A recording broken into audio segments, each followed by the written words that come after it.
Hi, Shannon Waller here, and welcome to Inside Strategic Coach with Dan Sullivan. Dan, prior to us turning recording on today, we were talking about some of the impact of AI and some of the forecasts that people are making about human creativity going down and things like that. And you made a comment that I found intriguing that I thought would be a good conversation topic. And you said people who aren't creative imitate creativity. What does that mean? What does that look like? I'm super curious. First of all, I want to pay some due respect to imitation here.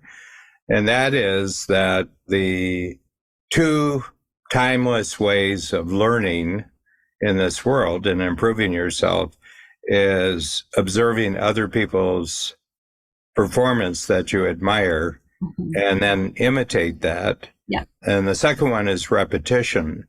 You know, that we learn things by repeating them over and over and again.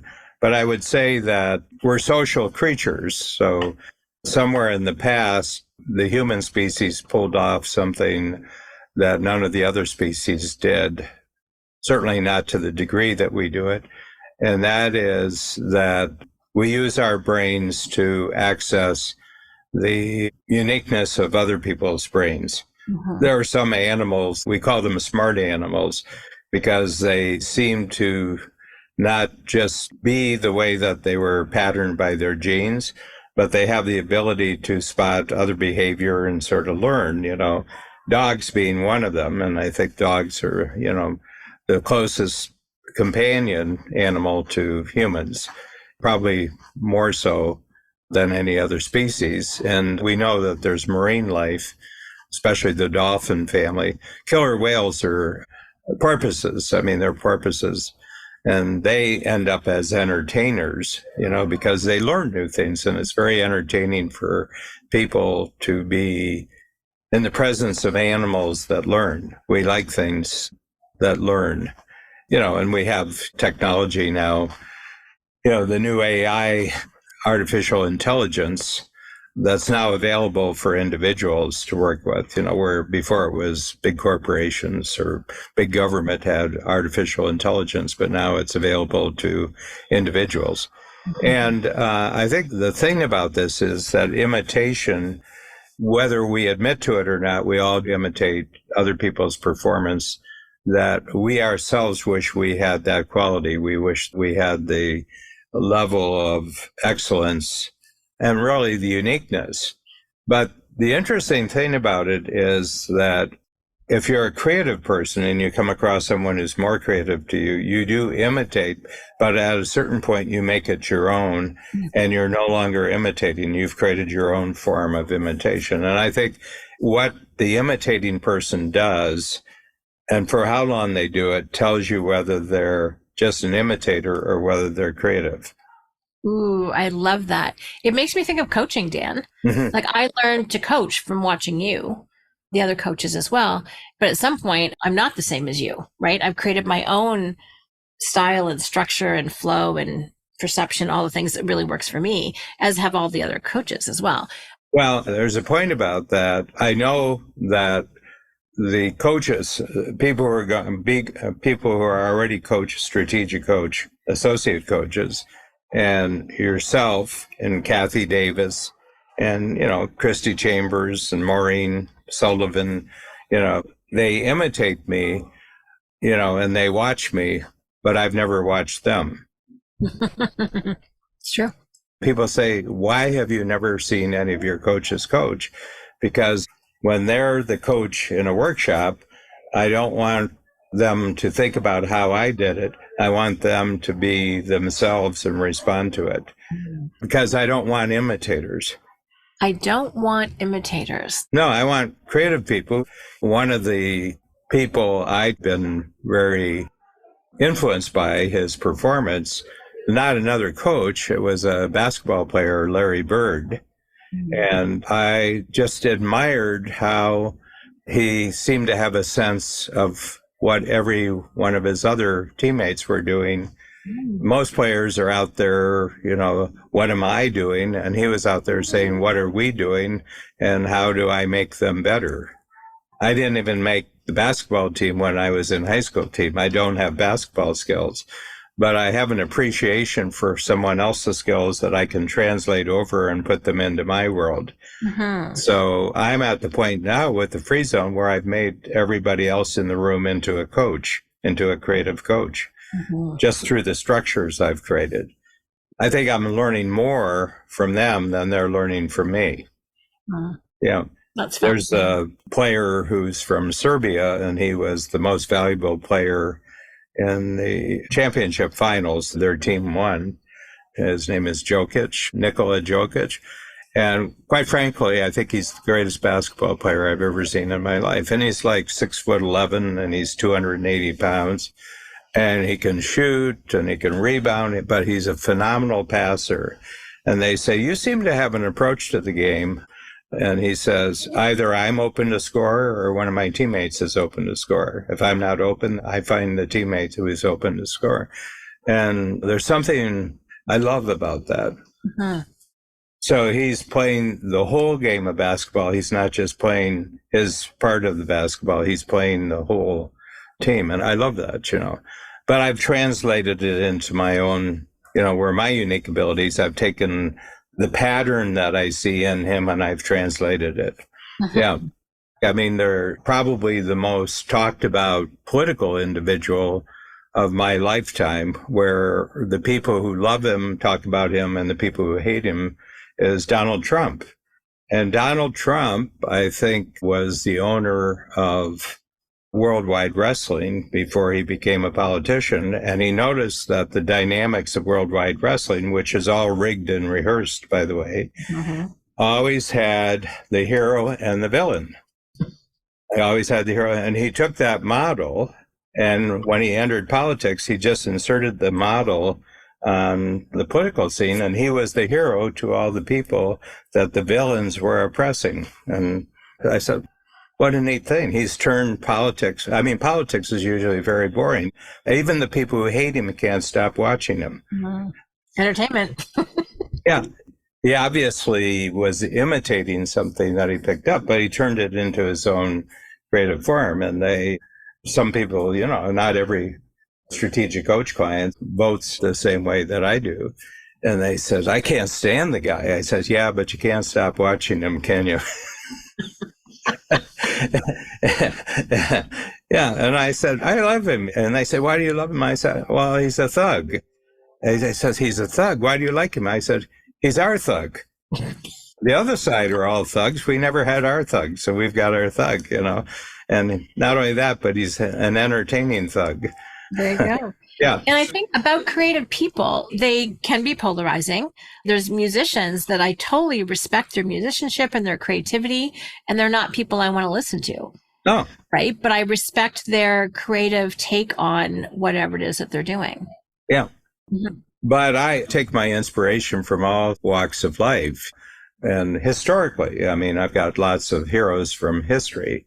Johann Sebastian Bach, Shakespeare you can see the structure to what they do, but they've gone way beyond the structure of creating. Shakespeare just created some of the most amazing fictional personalities in the history of the world. Hamlet, Othello, Falstaff. He creates all these amazing personalities, and the personalities were bigger than the plays that they were in.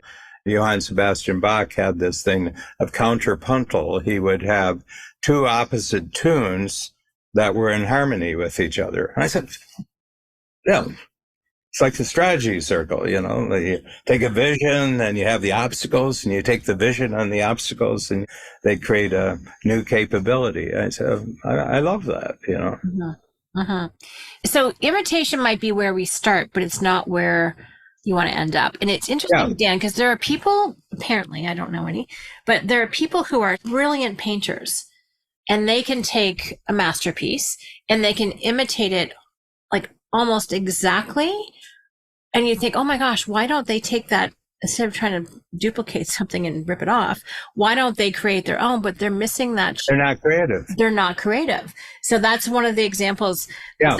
And they don't make it their own. They don't make it their own. Yeah. I mean, it's kind of like, I think I have it right here, but all grapefruit trees start as orange trees.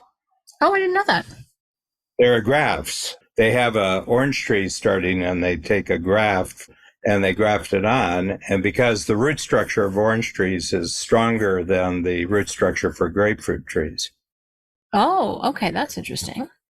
I may have it wrong here, but I'm going after the principle here. And what they've done, so real creativity is actually a grafting. That you start with a unique ability, you see someone else's unique ability, you learn how they're unique, and you take some of their principles and you graft it onto your own unique ability. And that creates something new.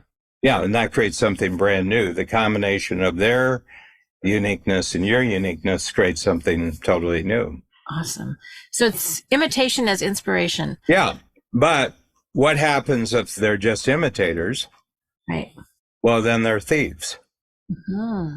When you have someone who's technically a great painter and they take someone who's a great artist and they produce it kind of looks like it. I mean, I have one in my living room. It's a Matisse painting, and the painting was done by someone else as Matisse would do it. Right. But I don't say I have a Matisse. I just say I've got a reproduction of a Matisse thing. But people who imitate but aren't creative are counterfeits because they're stealing. Right. They're a counterfeit bill trying to pass them off as a actual bill. And I can tell with people who have big reputations, they're big celebrities, but they're imitators, they're not creative. Interesting. You can tell they stay within the framework of what they've imitated. It seems like they would be smart enough, Dan, to come up with some of their own ideas. Are they just not courageous enough to do it, or why is that? They're lacking a chip. They just don't have the creativity. See, they want to be admired like the real deal. Right. They want to pass themselves off as a real deal, but they're not the real deal. And they won't take that risk. Yeah. No. Interesting. With artificial intelligence and the writing capabilities of ChatGPT and all the different versions we see of it, is this going to exacerbate the distinction between creative and imitators? It remains to be seen because I think we're so new into it. I mean, it's only been 6 months since ChatGPT came out, and I think it's all in flux right now. I mean, people are using it in every which way, and there doesn't seem to be any center to this activity whatsoever. For myself, I've looked at everything, and I said, there's one question that keeps me simple in all the complexity, and the question is, how does this get me to my next 20% productivity gain? That's the only thing I'm interested in is how does artificial intelligence get me to my personal 20% and then the company's 20% increase. And that's the only thing I'm interested in. I mean, people come into workshops, people are really into AI. Look what I can do. I can take someone else and I can take what your thinking is and I can take someone else and their voice and I can do it. So this does not increase my productivity. Right.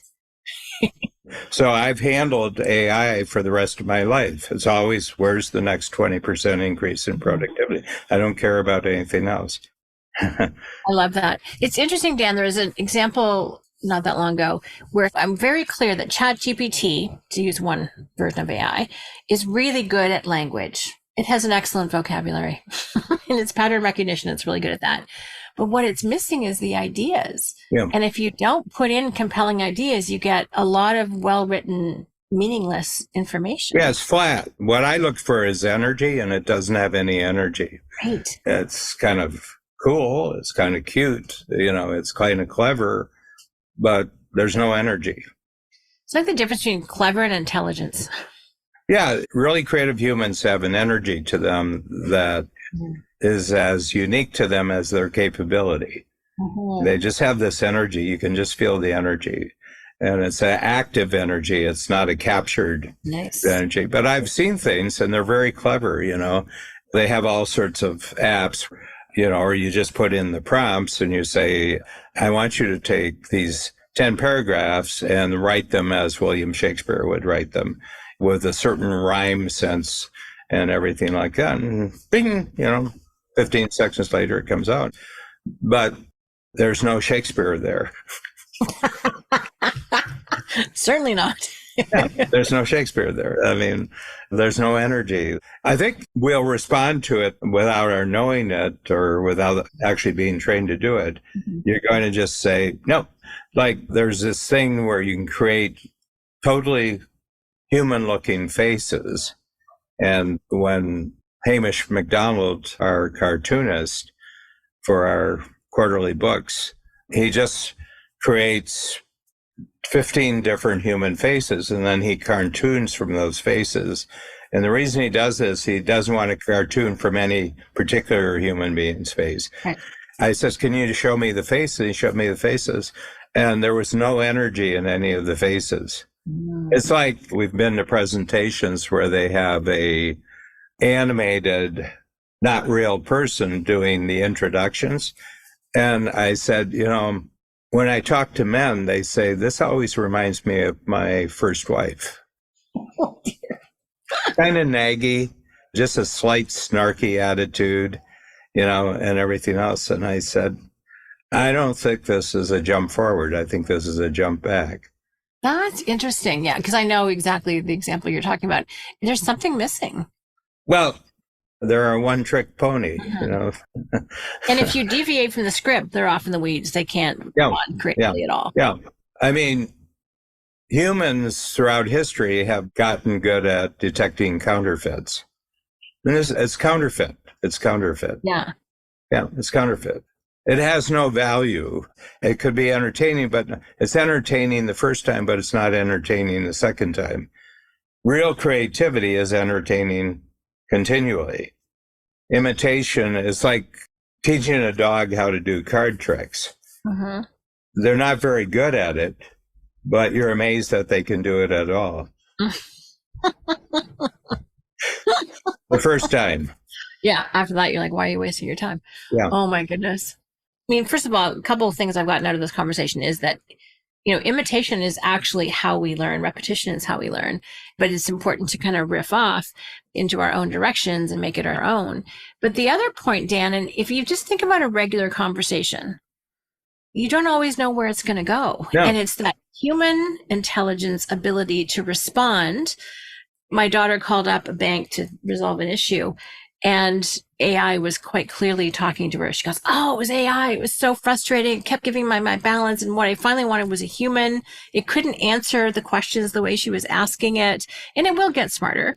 Finally, she goes, can I talk to a person? And then she got patched through, who was lovely. Mm-hmm. The system was next to useless, other than finally getting her to where One way of making humans look better is to have the first interaction be with AI. 100%. So one of the things I'm getting out of this conversation is how innately creative human beings are. And I think we're unique. Appreciating. I mean, every person is completely unique. Yeah. But AI is this bright, shiny object that looks like it can do all the things. And we're completely not appreciating the fact that in one single conversation, even with an institution like a bank, it requires that spontaneous, not predictable conversational capability to solve a problem. And that's something that AI will ever be able to do. It sure as heck ain't there yet. Yeah.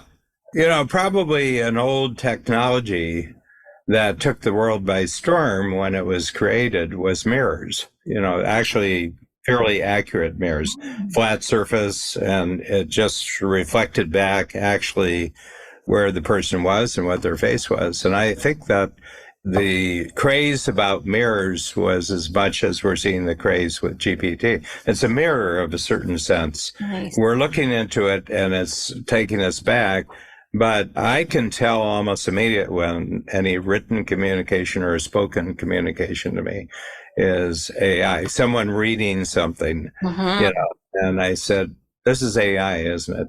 You didn't actually put any thought into this, did you? I don't get your personality. I don't get who you are from this. This is AI. What I've noticed is that it's changed my writing because I go out of my way to be so personal with the person I'm writing to.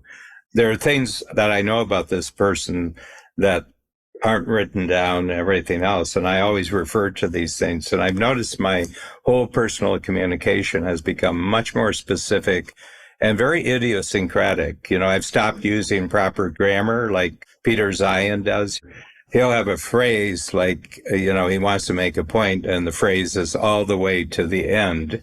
And he'll say all period, the period, way period. And he totally communicates what it means by not using proper grammar and proper sentence structure and everything else. And I think really creative people in a world of AI imitation, AI counterfeiting, are going to be wildly more creative just to differentiate themselves from the robots.